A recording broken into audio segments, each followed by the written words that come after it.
Dear students, आज हम chapter 5 start कर रहे हैं। 11वीं क्लास के लिए ये चैप्टर स्टार्ट हो रहा है। सब्जेक्ट है इसका बीओ। ठीक है, तो चैप्टर का नेम है हमारा व्यवसाय की उभरती पद्धतियाँ, trending processes of businesses. Clear? चलिए तो हम स्टार्ट करते हैं चैप्टर को। जैसे कि इन्होंने फर्स्ट में दिया हुआ है इसमें परिचय। क्लियर? मानव सभ्यता एवं प्रौद्योगिकी के विकास के साथ साथ ही व्यवसाय में इनके प्रयोग के कारण व्यवसाय के तरीकों में नए परिवर्तन हो रहे हैं।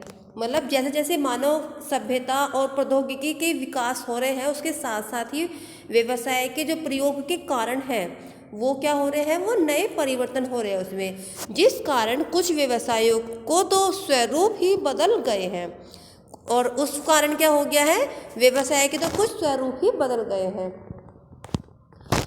व्यापारी आधुनिक सुविधाओं के साथ व्यवसाय कर रहे हैं। आवश्यकता आविष्कार की जननी है। इसी कथन को चरितार्थ करते हुए व्यवसाय में आधुनिकतम प्रौद्योगिकी का समावेश हुआ है, क्योंकि आजकल व्यावसायिक उपकरणों के समक्ष बढ़ती प्रतिस्पर्धा, अच्छी गुणवत्ता युक्त वस्तु, कम मूल्य, तीव्र सुपुर्दगी जैसी अनेक समस्याएं हैं, जिनके समाधान के रूप में आधुनिक प्रौद्योगिकी विकास का अत्यंत सकारात्मक पक्ष रहा है। क्लियर? किसी भी व्यवसाय के स्वरूप में परिवर्तन होने के निम्नलिखित कारण हैं। अब वो निम्नलिखित कारण क्या है, अभी हम पढ़ते हैं। जैसे फर्स्ट है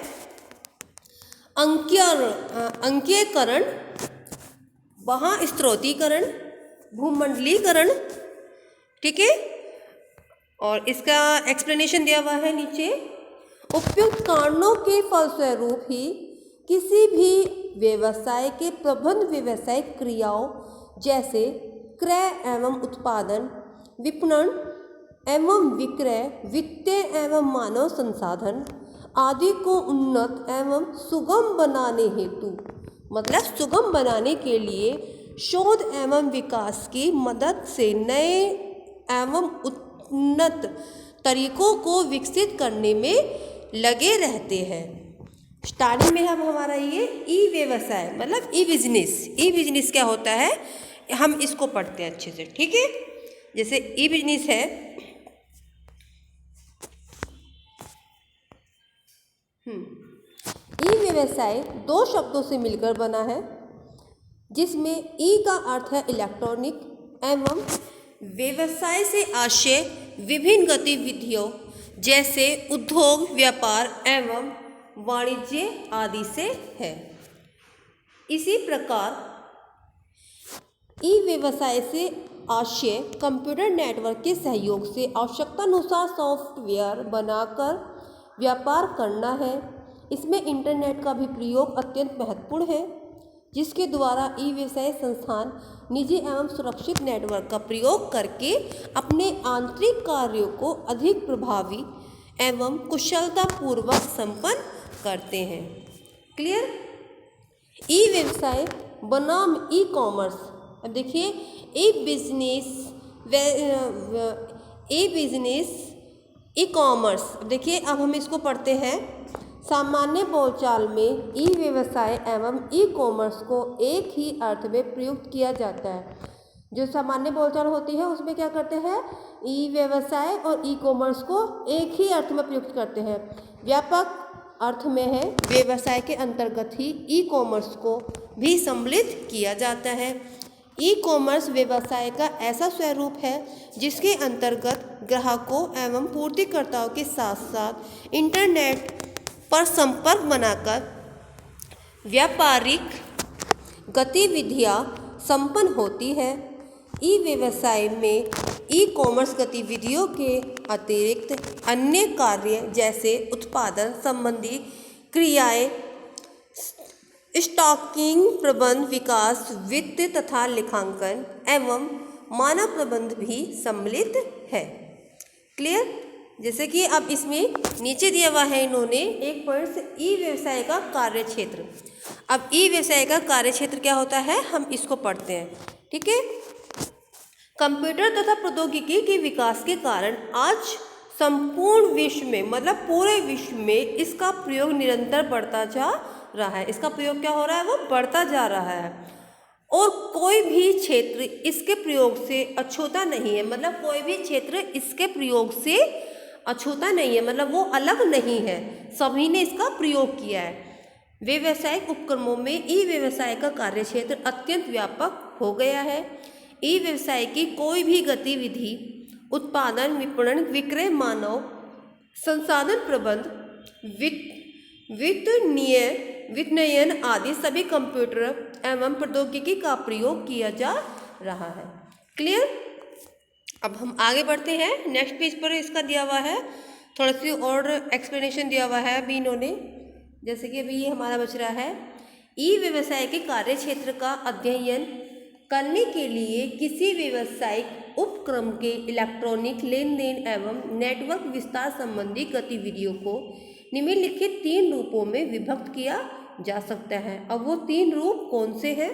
जैसे कि फर्स्ट रूप है फर्म से फर्म ई कॉमर्स, मतलब फर्म से फर्म ई कॉमर्स। जैसा कि उन्होंने बताया है कि इसके नाम से ही स्पष्ट है, जैसे B2B business to business e commerce, इसके नाम से ही स्पष्ट है। जो 2 व्यापारिक फर्में इंटरनेट के माध्यम से व्यापार करती हैं तो उसे B2B ई कॉमर्स कहते हैं। क्या कहते हैं उसको? B2B ई कॉमर्स कहते हैं। क्लियर। आगे बढ़ते हैं हम इसको। उदाहरण के लिए यदि कोई उत्पादक फर्म है तो उसे माल तैयार करने के लिए ऐसी फर्म की आवश्यकता होगी जो उसे कच्चे माल की आपूर्ति कर सके। इस उद्देश्य से उत्पादक फर्म इंटरनेट पर उस कच्चे माल के आपूर्ति की खोजेंगे, उनसे संपर्क करेंगे। माल की गुणवत्ता एवं मूल्यों से संतुष्ट हो जाने पर ईमेल द्वारा ही माल का ऑर्डर कर दिया जाएगा। ठीक है, मतलब माल का ऑर्डर तभी ईमेल करेंगे जब हम पूरे संतुष्ट हो जाएंगे। क्लियर।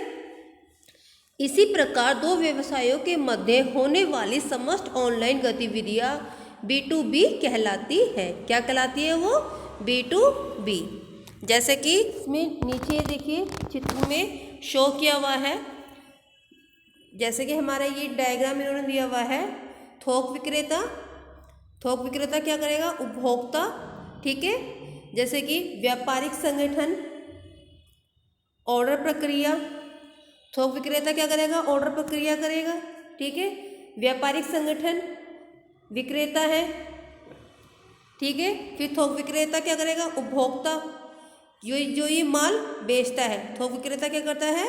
उपभोक्ता। ठीक है, फिर ये ऑर्डर देता है। थोक विक्रेता क्या करता है? ऑर्डर देता है। यहाँ हमारी ऑर्डर प्रक्रिया होती है। ठीक है, समझ में आ गया। अब उसके बाद देखिए नेक्स्ट पॉइंट दिया हुआ हमें इनको, फर्म से ग्राहक ई कॉमर्स। ठीक है, फर्म से ग्राहक ई कॉमर्स। अब देखिए इसको एक्सप्लेन करते हैं। जैसे कि इसमें दिया हुआ है B2C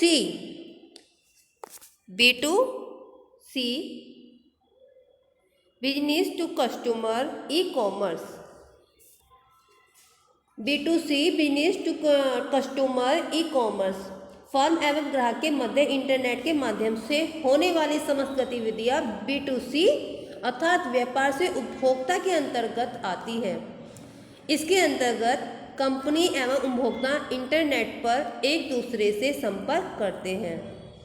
संपर्क कौन करते हैं? मतलब इसके अंतर्गत कंपनी और उपभोक्ता इंटरनेट पर करते हैं। कंपनी और उपभोक्ता दोनों क्या करते हैं? इंटरनेट पर एक दूसरे से संपर्क करते हैं और उपभोक्ताओं को आवश्यकता अनुसार वस्तु एवं सेवाओं की पूर्ति एक निश्चित मूल्य के बदले कर दी जाती है।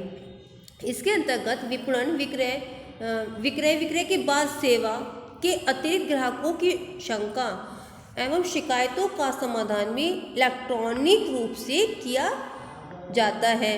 इस कार्य हेतु, मतलब इस कार्य के लिए कंपनी द्वारा कॉल सेंटर या हेल्पलाइनों की स्थापना कर एक टोल फ्री नंबर उपलब्ध करा दिया जाता है जिससे उपभोक्ता कभी भी संपर्क कर सकता है। आजकल कुछ कंपनियां इस कार्य को आउटसोर्स भी कर देती है, अर्थात इस कार्य के लिए किसी अन्य सेवा प्रदाता की सेवाएं लेती है।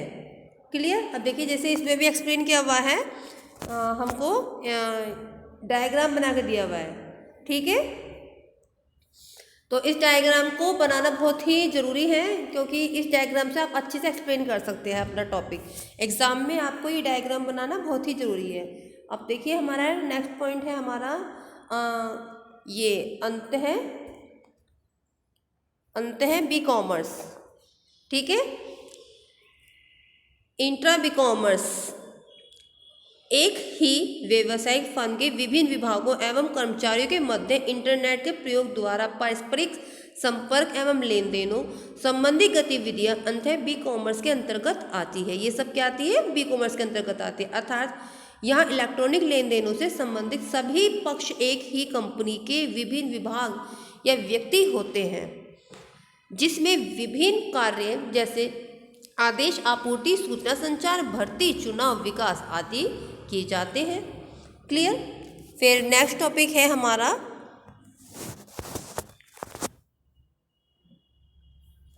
ग्राहक से ग्राहक ई कॉमर्स, ठीक है। ग्राहक से ग्राहक ई कॉमर्स हम इसको पढ़ते हैं।